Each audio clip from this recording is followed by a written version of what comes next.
할렐루야. 우리와 함께 하시는 하나님을 찬양합니다. 오늘 함께 나눌 말씀의 주제는 가치 있는 삶입니다. 이 말을 가만히 들여다보면 가치 있는 삶이 따로 있다는 말인가 하는 생각도 듭니다. 누군가의 삶은 가치가 있고 또 누군가의 삶은 가치가 없는가? 그래서 나의 삶은 가치가 있는가? 그렇다면 그 가치는 어떻게 매기는가? 그렇게 매겨진 가치는 정확한가?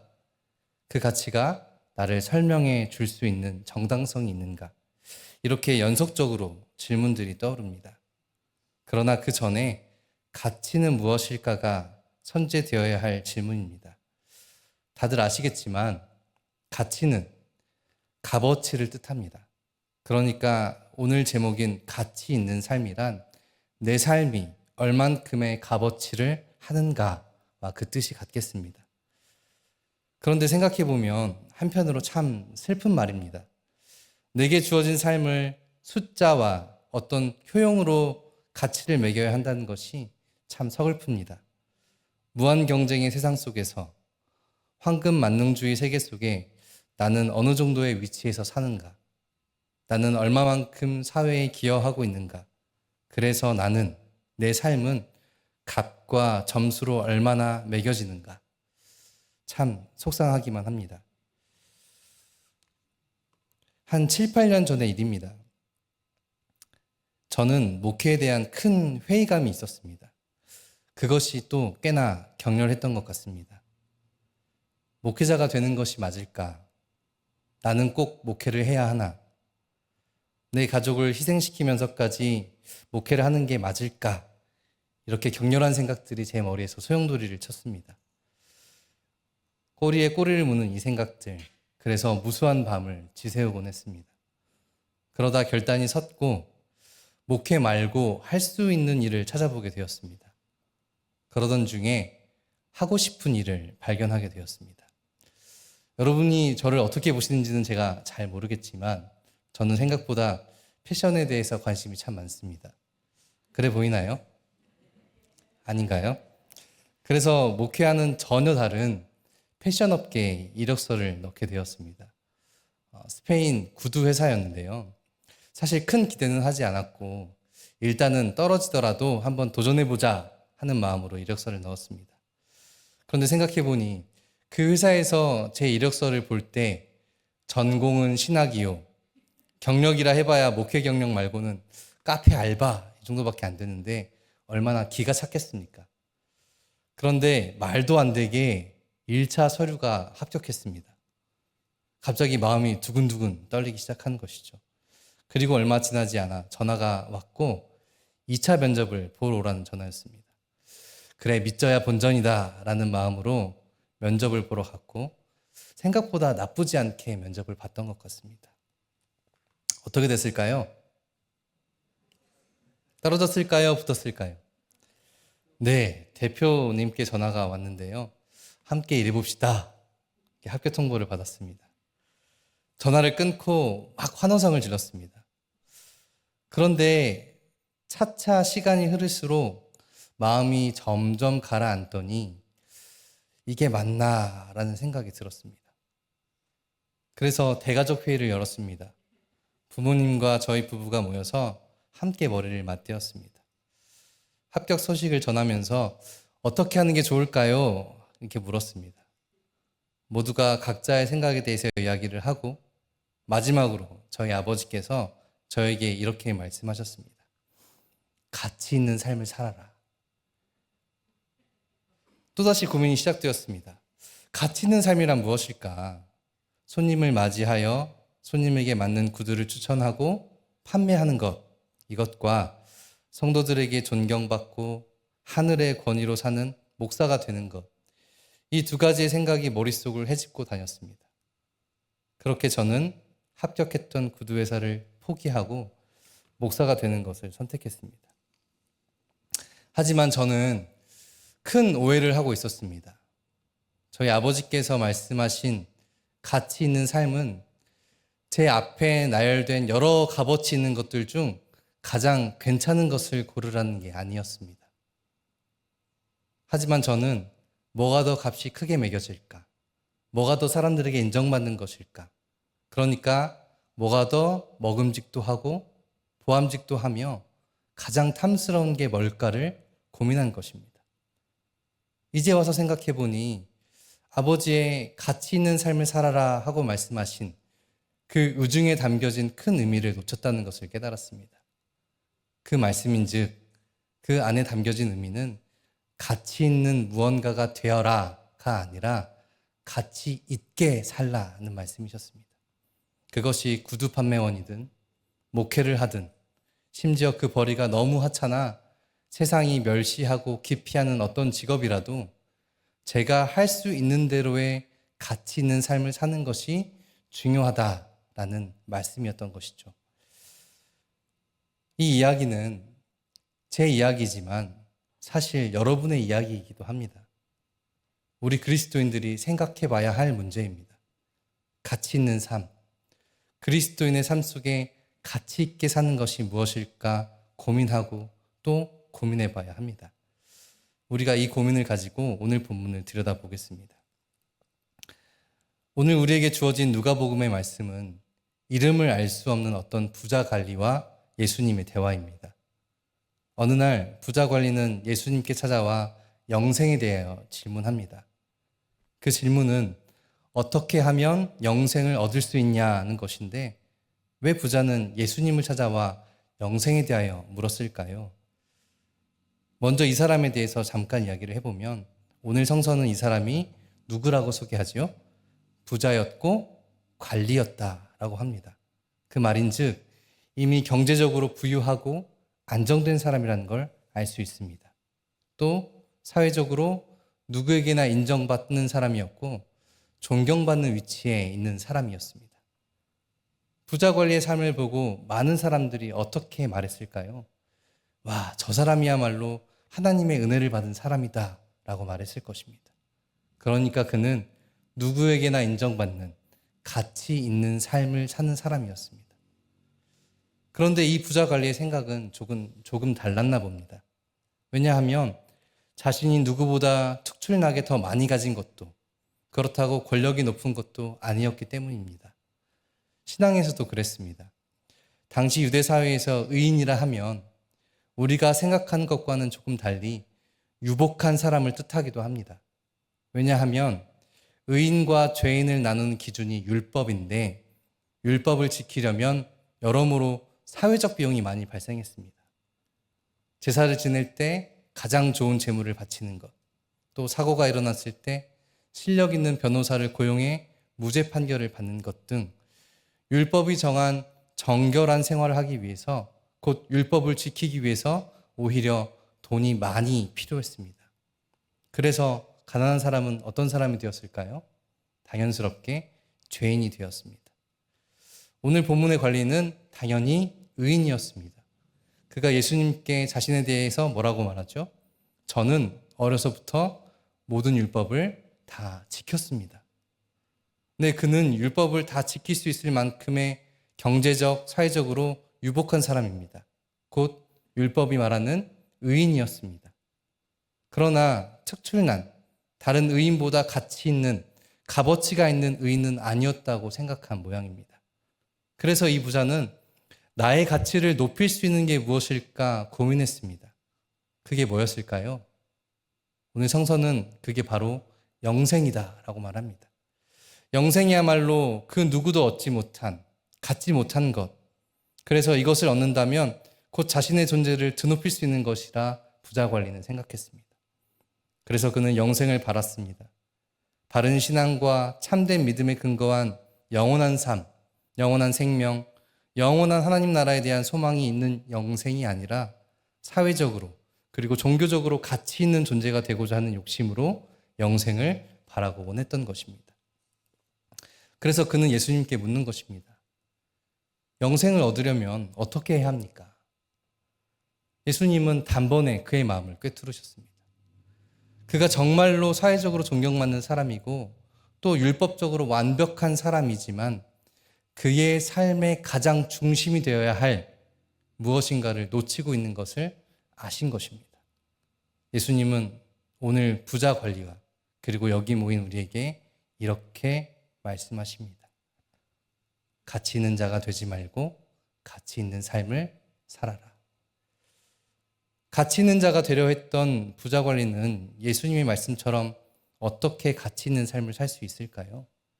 이에 대해 예수님은 두 가지를 말씀하십니다. 가치 있는 삶의 첫 번째 출발은 재물을 나눠주라는 말씀입니다. 내가 재물을 버릴 수 있겠느냐? 재물은 누구나 원하는 것입니다. 재물은 누구에게나 필수적인 것입니다. 그런데 삶의 필요를 넘어서 축적되고 쌓아진 재물은 그 자체로 악한 것이 됩니다. 나에게 주어지는 일용할 만큼의 만나와 메추라기를 몰래 모았더니 어떻게 됐죠?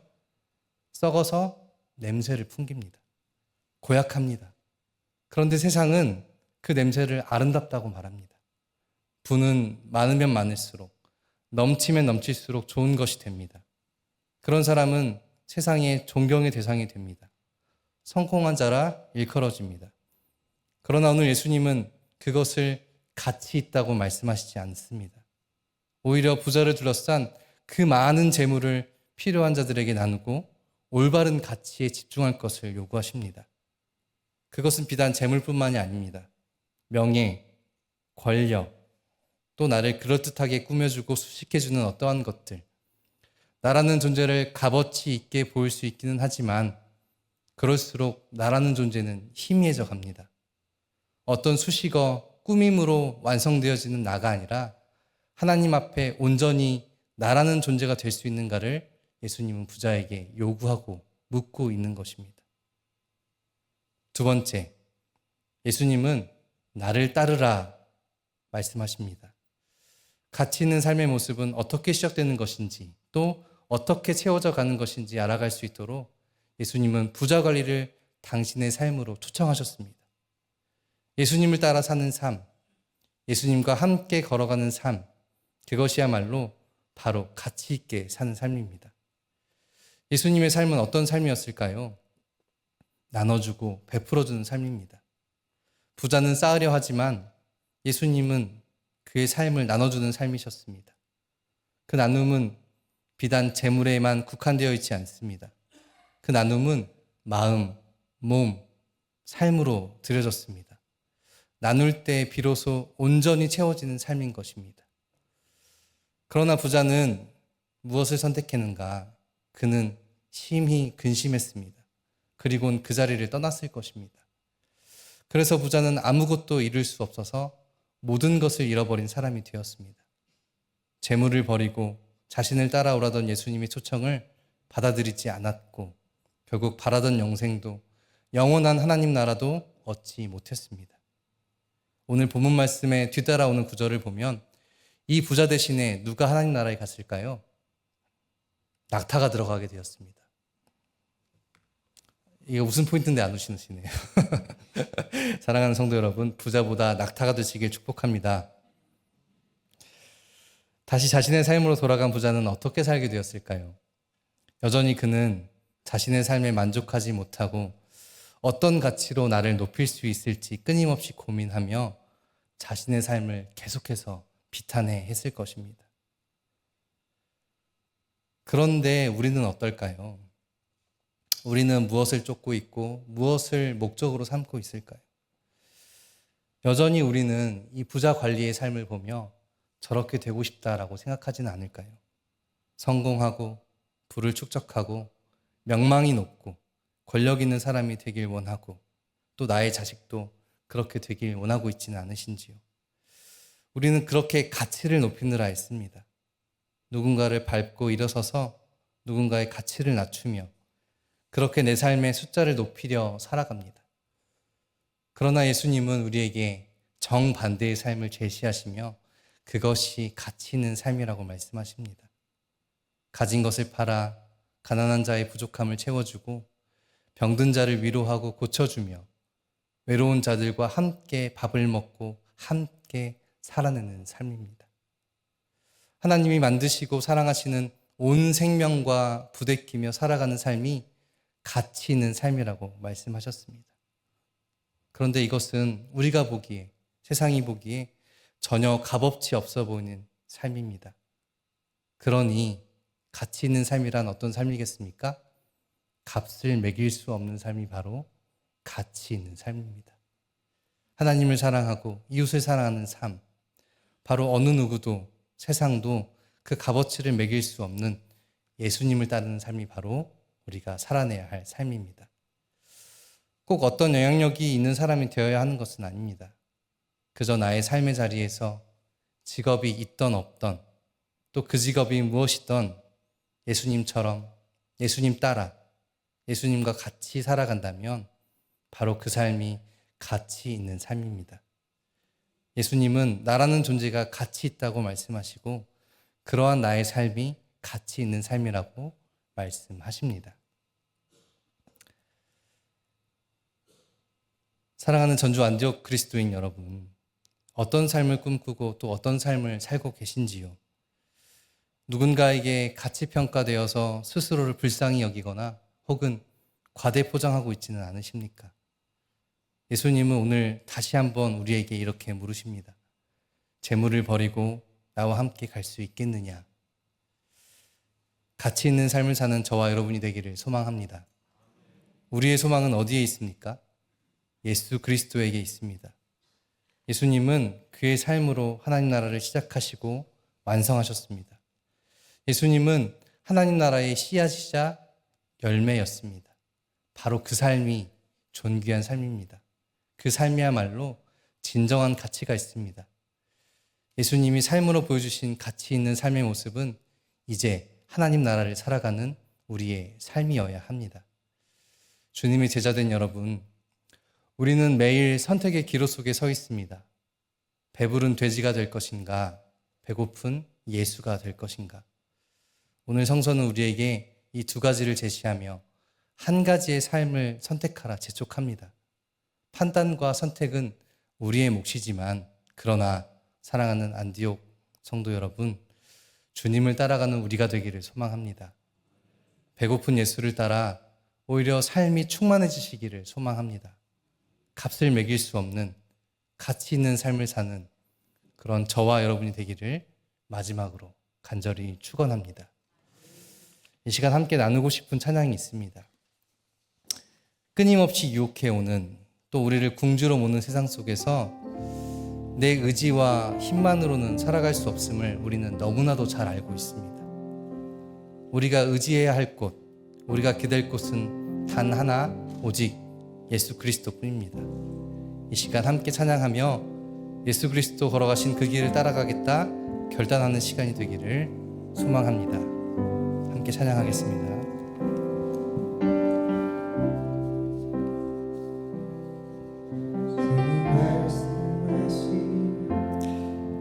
내가 나아가리다 주님 뜻이 아니면 내가 멈춰서리다 나의 가고 서는 것 주님 뜻에 있으니 오 주님 나를 이끄소서. 주님 말씀하십니다.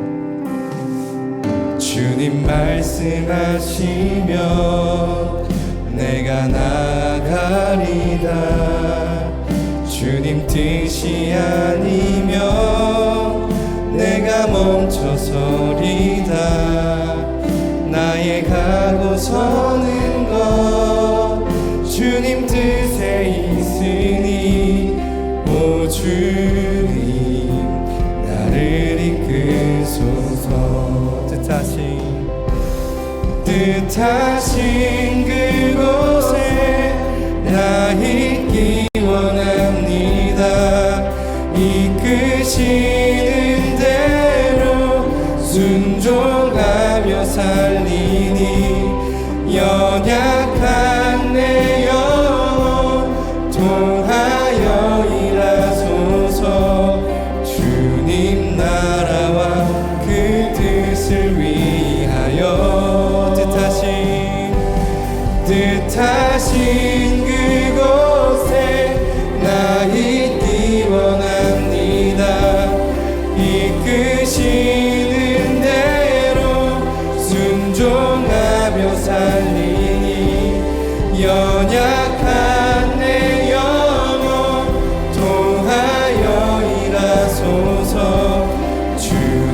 나라와 그 뜻을 위하여 오 주님 나를 이끄소서.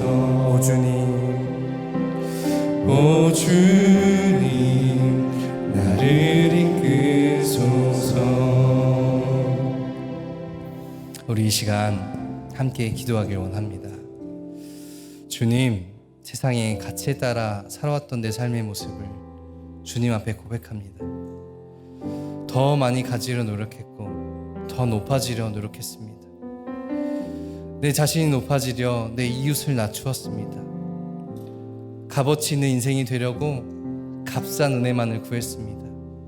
주님, 용서해 주시길 원합니다. 이제 값을 매길 수 없는 예수 그리스도를 따라가는 가치 있는 참된 그리스도인이 되기를 소망합니다. 그러한 삶을 살아내기를 소망합니다. 용기와 지혜를 허락해 주시길 원합니다. 이 제목 가지고 우리 주여 한번 부르고 기도하겠습니다.